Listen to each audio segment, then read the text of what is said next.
حقائق قد لا تعرفها عن المغرب.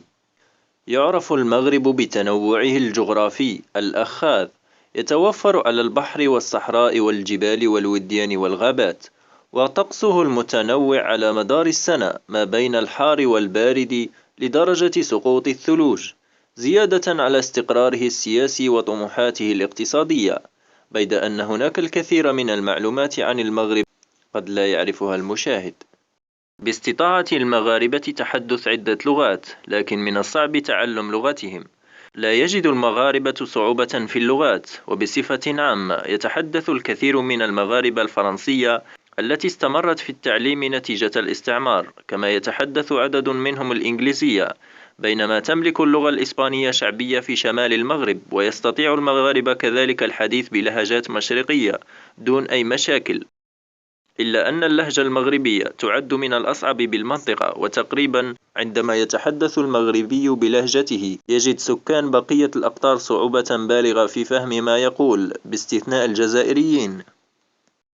البلد الوحيد الذي تنمو فيه شجرة الأركان طبيعيا. قد تكون سمعت بزيت الأركان، هذا الزيت ذو المنافع المتعددة التي يمكن استخدامه غذاء، ويمكن كذلك استخدامه في التجميل.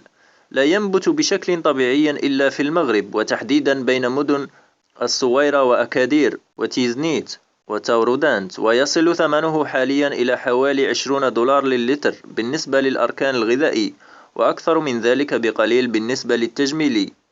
توجد شجرة الأركان في بعض المناطق بأمريكا الجنوبية، لكنها لا تعطي الثمار التي يستخرج منها الزيت، كما بدأت شركة إسرائيلية باستنبات هذه الشجرة اصطناعيا لأجل استخراج الزيت منها، وما أثار قلق فاعلين اقتصاديين وبيئيين بالمغرب، تخوفا من التأثير سلبا على سمعة الأركان العالمية.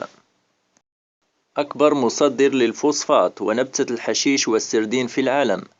يتوفر المغرب على أكبر احتياطي فوسفات في العالم بما يصل تقريبا إلى 75%، وهو ثاني منتج لهذه المادة عبر العالم بحوالي 30 مليون طن. غالبيته يتجه نحو التصدير بما يصل إلى 2.4 مليار دولار في 9 أشهر. كما يعد المغرب أول مصدر لسمك السردين في العالم، مما يجعله في المرتبة 17 من أصل 25 دولة تصدر للأسماك عبر العالم.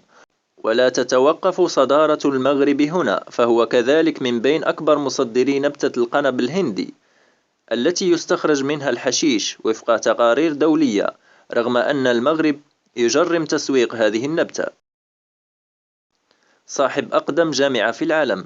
تعد جامعة القرويين بمدينة فاس العاصمة الثقافية للمغرب أقدم جامعة في العالم، إذ بنيت عام 859 ميلادي من طرف فاطمة بنت محمد الفهري، ولا تزال الجامعة تعمل إلى حد اليوم، إذ تخرج فيها مجموعة من علماء المغرب وشخصياته البارزة، ودرس فيها عدة علماء كابن خلدون.